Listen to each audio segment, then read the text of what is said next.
दोस्तों नमस्कार। VK knowledge electrical में आप सभी का स्वागत है। दोस्तों आज बात करेंगे कंप्यूटर क्वेश्चंस पर जो यूपीपीसीएल एग्ज़ाम की दृष्टि से बहुत इम्पोर्टेंट रहने वाले हैं। अपने आज के इस वीडियो में कंप्यूटर पर आधारित कुल 20 प्रश्न होंगे। इससे पहले हम बहुत सारे वीडियो पहले से अपलोड कर चुके हैं, काफ़ी क्वेश्चन अपलोड कर चुके हैं।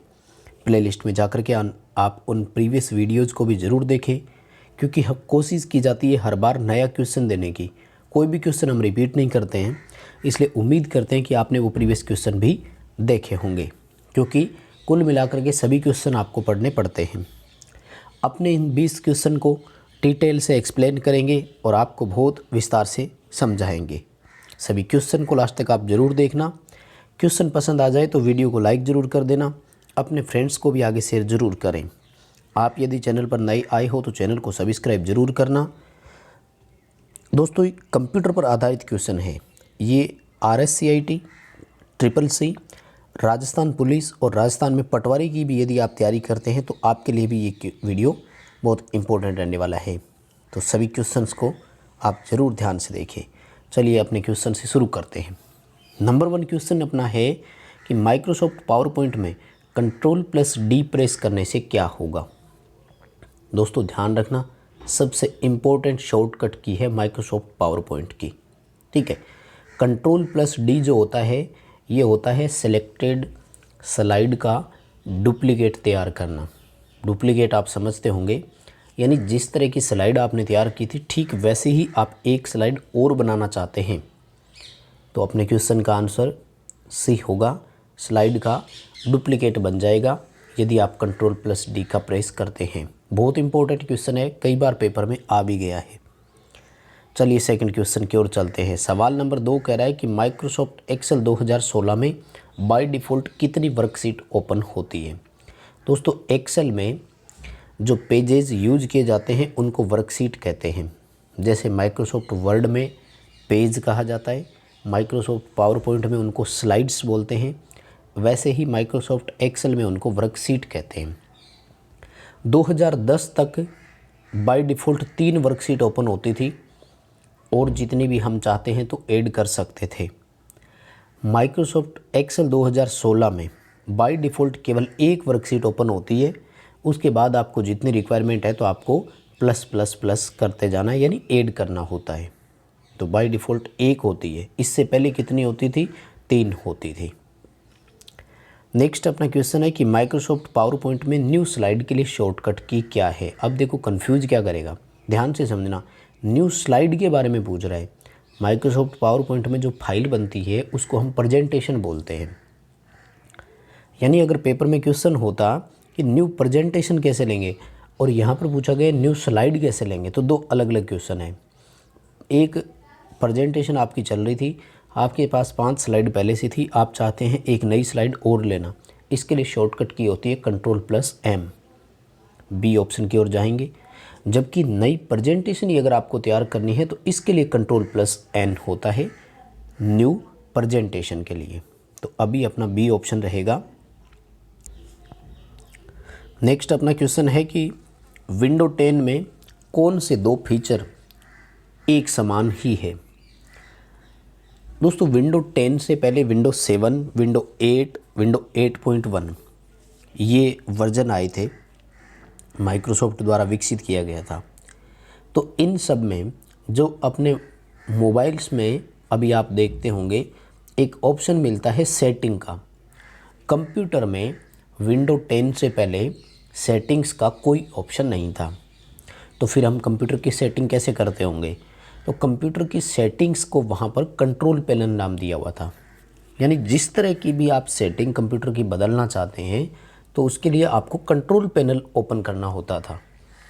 यानी वर्तमान में जो सेटिंग्स के ऑप्शन आ रहे हैं वो कंप्यूटर में कंट्रोल पैनल के नाम से जाने जाते थे। तो अब विंडो नया वर्जन आया है तो क्या किया उन्होंने भी कंप्यूटर में सेटिंग का ऑप्शन डाल दिया। तो फिर हुआ ये कि अचानक सेटिंग का ऑप्शन डाल देते तो लोग तो कंट्रोल पैनल के बारे में ही जानते हैं कंप्यूटर में, तो कहीं यूजर जो है वो परेशान ना हो और कंफ्यूज ना हो, इसलिए विंडो 10 में उन्होंने क्या किया कंट्रोल पैनल और सेटिंग दोनों डाल दिया। यानी सेटिंग नया फीचर डाल दिया और कंट्रोल पैनल को हटाया नहीं। और उम्मीद है नेक्स्ट जैसे ही विंडो का वर्जन आएगा उसमें सेटिंग ऑप्शन ही रहेगा, कंट्रोल पैनल को वहाँ से हटा दिया जाएगा। यानी सेम जो फंक्शन है वो किसका है, कंट्रोल पैनल और सेटिंग का जो है ना वो सेम फंक्शन है। फाइल एक्सप्लोरर ये मोबाइल में अपने फाइल मैनेजर के नाम से होता है और यहाँ से अपन कंप्यूटर की किसी भी फाइल को खोल सकते हैं, देख सकते हैं, शेयर कर सकते हैं जितनी भी होती है। तो फाइल एक्सप्लोरर और कंट्रोल पैनल तो अलग अलग हो गया। इसी तरह से सेटिंग और फाइल मैनेजर अलग हो गया, स्टार्ट बटन और सेटिंग भी अलग अलग हो गया। तो कंट्रोल पैनल और सेटिंग जो है ना ये दोनों एक समान फीचर है, एक ही बात है। दोनों को जब आप ओपन करोगे तो आगे सेम फीचर ऑप्शन ओपन होंगे अपने सामने। नेक्स्ट अपना क्वेश्चन है कि जिन यूजर्स को देखने और सुनने में परेशानी हो, यानी जिनको हम डिसेबल्स कह सकते हैं, निशक्त जन जिनको बोलते हैं, उनके लिए कंप्यूटर में सेटिंग्स होती है। तो कौन सा फीचर उनके लिए कॉन्फ़िगरेशन किया गया है। जब आप कंट्रोल पैनल में जाएंगे तो आपके पास अलग अलग 8 तरह की सेटिंग्स ओपन होती है, जिनमें से एक होता है ईज ऑफ एक्सेस। ठीक है ना, ईज ऑफ एक्सेस नाम से ही पता लग रहा है कुछ ईजी कर देना एक्सेस करने को। तो ये उन यूज़र्स के लिए होती है जिनकी सुनने में थोड़ी सी प्रॉब्लम हो, देखने में थोड़ी सी प्रॉब्लम आती हो। तो ये डेस्कटॉप की ब्राइटनेस वगैरह यहाँ सेटिंग अपन इसकी कर सकते हैं। ठीक है, हार्डवेयर एंड साउंड में तो नाम से ही पता लग रहा है, जैसे माउस, प्रिंटर, कुछ भी ऐड करना हो, प्रोजेक्टर वगैरह तब है। सिस्टम और सिक्योरिटी के लिए है तो ये अपना पासवर्ड हो गया, सेटिंग हो गया इनके लिए। अपीयरेंस एंड पर्सनलाइजेशन तो ये हो गया, बैकग्राउंड सेलेक्ट करना है, वॉलपेपर लगाना है, स्क्रीन सेवर लगानी है, इस तरह की सेटिंग्स उसमें आती है। अभी अपने क्वेश्चन का ऑप्शन ए रहेगा सही, ईज ऑफ एक्सेस जो होता है ये उनके लिए सिलेक्ट किया गया है। नेक्स्ट क्वेश्चन पूछा गया कि विंडो फायरवॉल क्या है। अब देखो नाम से वैसे पता लगता है फायर और वॉल, तो सब सोचते होंगे कि एक दीवार है जो आग से बचाती होगी, लेकिन एक्चुअल में ऐसा नहीं है। जब भी आप एक कंप्यूटर का यूज़ करते हैं और इंटरनेट का यूज़ करते हैं या फिर किसी दूसरे कंप्यूटर के साथ उसको कनेक्ट करते हैं किसी और माध्यम से, उस दौरान जब भी फाइलों का ट्रांसफ़र होता है, आदान प्रदान होता है, तो उन फाइल्स के साथ हैकर्स जो है वो एंटर कर सकते हैं या फिर वो अपना वोम सॉफ्टवेयर, जिनको अपन दुर्भावनापूर्ण सॉफ्टवेयर बोल सकते हैं, वो एंटर करवा देते हैं। या गलती से आपने कोई ऐसा डुप्लीकेट सॉफ्टवेयर इंस्टॉल कर भी लिया तो उन हैकर्स और डुप्लीकेट सॉफ्टवेयर से प्रोटेक्शन के लिए होता है, जिसको अपन फायरवॉल बोलते हैं। और ये क्या फ़िल्टरिंग सिस्टम पर आधारित होता है, यानी हर एक चीज़ को क्या करता है, फ़िल्टर करके भेजता है अपने में से। तो जो भी कोई संदिग्ध आपको लगता है तो उसको ये डिटेक्ट करेगा और स्क्रीन पर एक पॉपअप मैसेज से शो करेगा। आप उसको डिक्लाइन भी कर सकते हैं और आप उसको डिनाई भी कर सकते हैं कि ठीक है इसको आप स्कैन कर दीजिए और डिलीट कर दीजिए इसको, और नहीं तो आप इसको स्किप भी कर सकते हो। पॉपअप मैसेज बोलते हैं उसको। तो सी ऑप्शन रहेगा, हैकर्स और वॉर्म सॉफ्टवेयर से सुरक्षा देता है। नेक्स्ट क्वेश्चन है कि इंटरनेट पर कार्य करते समय हैकर्स से सुरक्षा हेतु हम फायरवॉल उपयोग में लेते हैं। तो कौन सा ऐसा है जो फायरवॉल फ़िल्टर की प्रक्रिया नहीं है। अभी अपन बात कर ही रहे थे, फायरवॉल जो होता है ये फ़िल्टर के रूप में नेटवर्क और उन सूचनाओं को एक्सेस करता है। 3 तरह की फ़िल्टरिंग इसमें होती है। एक होता है पैकेट फ़िल्टरिंग, जिसमें इनपुट और आउटपुट को पैकेट करता है। उसके बाद में आता है प्रॉक्सी फायरवॉल, तो ये प्रॉक्सी एड्रेस के थ्रू फायरवॉल करता है उसको। और एक होता है स्टेटफुल फायरवॉल, यानी बिल्कुल सीधे और सपाट उसको फ़िल्टर करना। तो स्टोन फायरवॉल के नाम से कुछ नहीं है, जबकि प्रॉक्सी, स्टेटफुल और पैकेट फ़िल्टरिंग ये तीनों फायरवॉल की प्रक्रिया के अंतर्गत आते हैं। अभी अपने क्वेश्चन का आंसर डी होगा। नेक्स्ट अपना क्वेश्चन है, एक यूटिलिटी जो बिखरी हुई फाइल्स को कम करके कंप्यूटर एक्सेस की स्पीड बढ़ाने में मदद करता है, वो कौन सी यूटिलिटी है। दोस्तों यूटिलिटी एक तरह से सॉफ्टवेयर ही होते हैं, इनको यूटिलिटी प्रोग्राम्स या यूटिलिटी सॉफ्टवेयर्स कहा जाता है।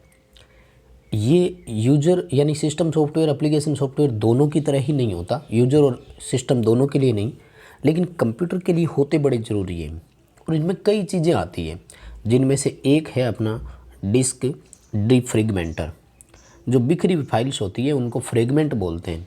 तो इन सब को डीफ्रेगमेंट करना, यानी अलग अलग तरह की फाइल्स थी जिनका कोई यूजेज नहीं था, तो उनको ये अनावश्यक फाइलों को हटा देता है। और यूटिलिटी उपयोगिता साबित करता है। इसी तरह से एंटीवायरस यूटिलिटी में आता है। जिप फाइल्स जिनको अपन तैयार करते हैं ना, कंप्रेस करते हैं फाइल को, वो भी यूटिलिटी में ही आते हैं। अभी अपने क्वेश्चन का आंसर भी रहेगा डिस्क डीफ्रेगमेंटर बोलते हैं। एक और होता है जिसको डिस्क क्लीनअप बोलते हैं, तो ध्यान रखना वो डिस्क के अनावश्यक गैप को समाप्त करता है। ऐसी लैंग्वेज होगी उसमें तब आएगा डिस्क क्लीनअप। और जो फाइल कंप्रेस करके फाइल के साइज़ को छोटा कर देता है वो जिप फाइल्स के नाम से जानी जाती है।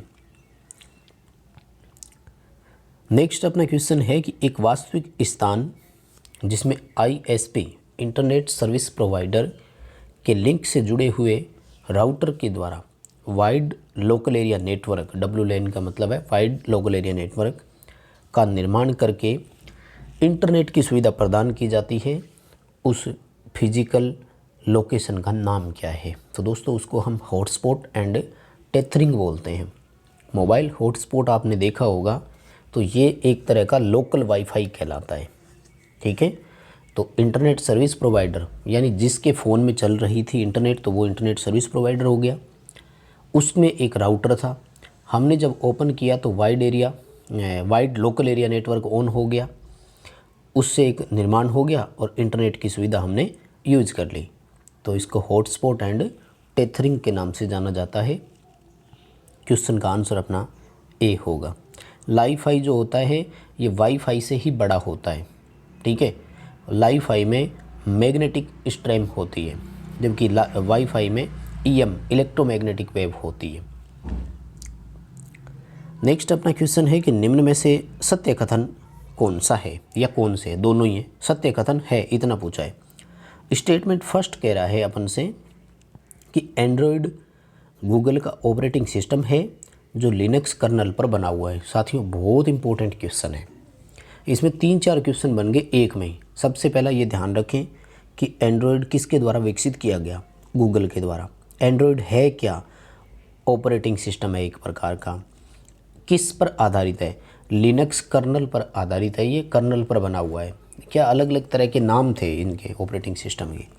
दूसरी बात, ये जो एंड्रॉयड होता है ये एक प्रकार का ओपन सोर्स ऑपरेटिंग सिस्टम है। ओपन सोर्स का मतलब है इसको यूज कर सकते हैं, इनमें आप किसी भी थर्ड पार्टी ऐप को भी यूज कर सकते हो। यानी एंड्रॉयड आपके मोबाइल में यदि ऑपरेटिंग सिस्टम है तो ज़रूरी नहीं कि आपके पास वेब ब्राउज़र भी गूगल का ही हो। आप किसी भी वेब ब्राउज़र को डाउनलोड कर सकते हैं, इसमें रन कर जाएगा। किसी भी तरह के आप सॉफ्टवेयर को इसमें रन करवा सकते हो। ओपन सोर्स का मतलब ये होता है, ठीक है। तो दोनों स्टेटमेंट सही है, हमें सी ऑप्शन की ओर जाना है। नेक्स्ट अपना क्वेश्चन है निम्न में से कौन सा एप्पल के द्वारा विकसित नहीं किया गया है? दोस्तों एप्पल में जितने भी सॉफ्टवेयर्स होते हैं ये इनके खुद के ही होते हैं।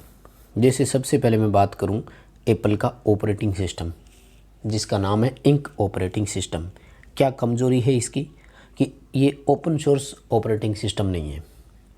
इसमें आप गूगल का वेब ब्राउज़र नहीं चला सकते, जैसे क्रोम हो गया, मोजिला फायरफॉक्स हो गया, ये नहीं चला सकते आप। तो ये इंक ऑपरेटिंग सिस्टम एप्पल का है।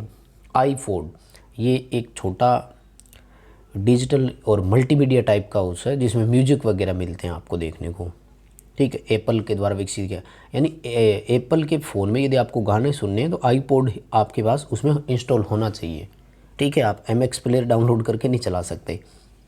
इसी तरह से सफारी, तो ये है एप्पल के द्वारा विकसित किया गया वेब ब्राउज़र। आप इसमें क्रोम या फायरफॉक्स ओपन नहीं कर सकते। और जीमेल तो ये एप्पल का नहीं है, एप्पल मेल के नाम से है एप्पल का खुद का। तो जीमेल जो है ये इनका नहीं है, गूगल का है जीमेल, गूगल मेल के नाम से है, तो डी आएगा इसमें, ठीक है। गूगल मेल है, नाम से ही पता लग रहा है।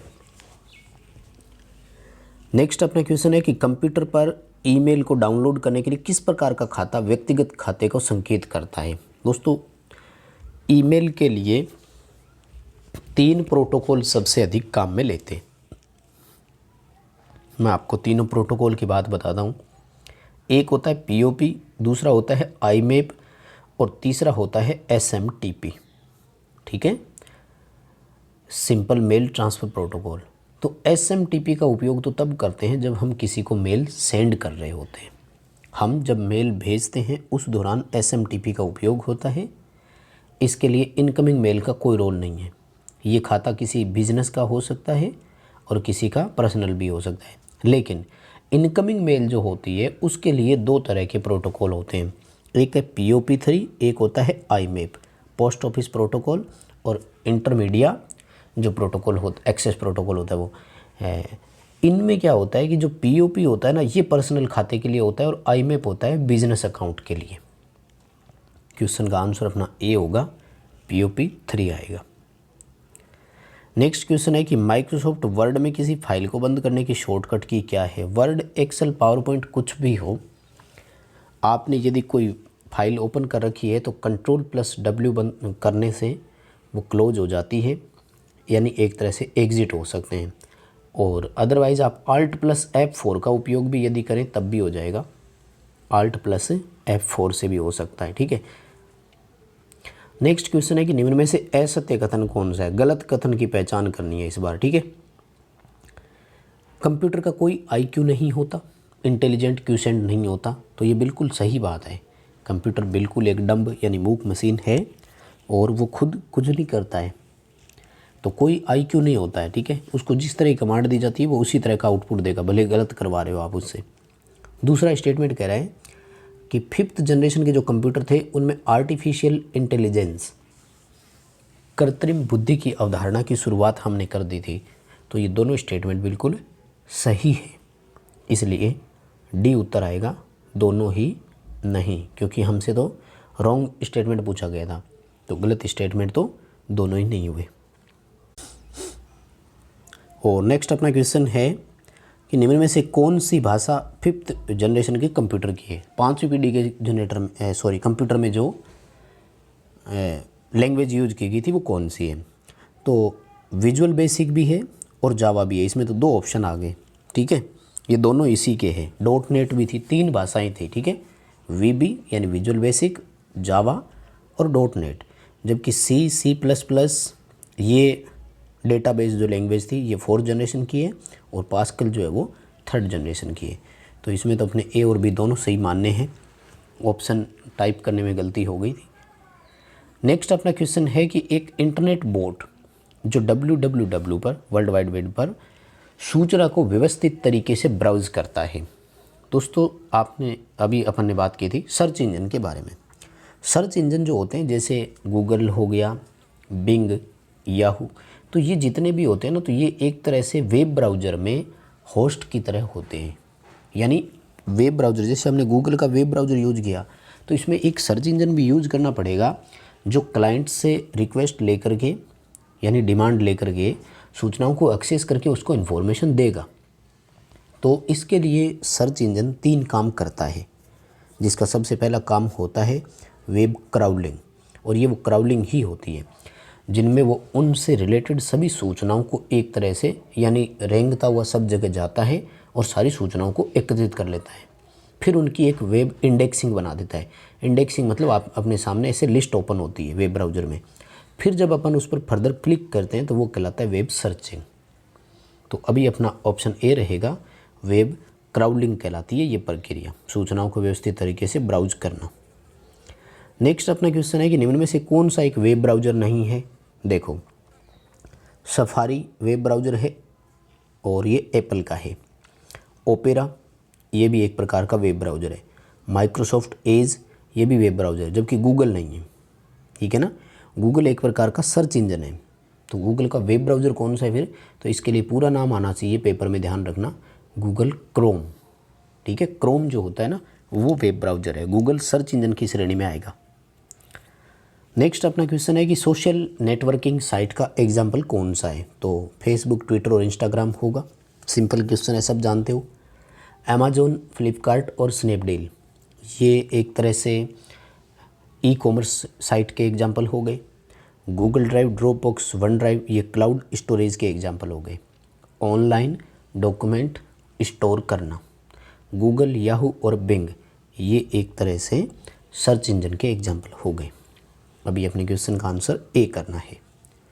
नेक्स्ट क्वेश्चन है कंप्यूटर के संदर्भ में टीसीपी का पूरा नाम। तो ट्रांसमिशन कंट्रोल प्रोटोकॉल होता है इसका। आईपी एड्रेस के साथ यूज करते हैं अपन, आईपी और टीसीपी यानी इंटरनेट प्रोटोकॉल और ट्रांसमिशन कंट्रोल प्रोटोकॉल।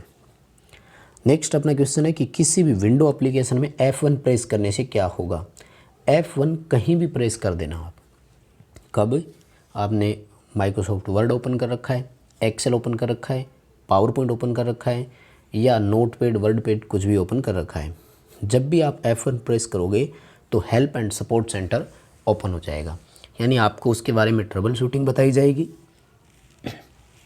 कि कौन कौन सी प्रॉब्लम उसमें आ रही है, तो उससे related help and support centre open हो जाता है। तो बस दोस्तों ये थे आज के 20 क्वेश्चन कंप्यूटर के लिए। क्वेश्चन पसंद आए तो वीडियो को लाइक ज़रूर करना, फ्रेंड्स को आगे शेयर ज़रूर करना और आप यदि चैनल पर नए हो तो चैनल को सब्सक्राइब ज़रूर करना।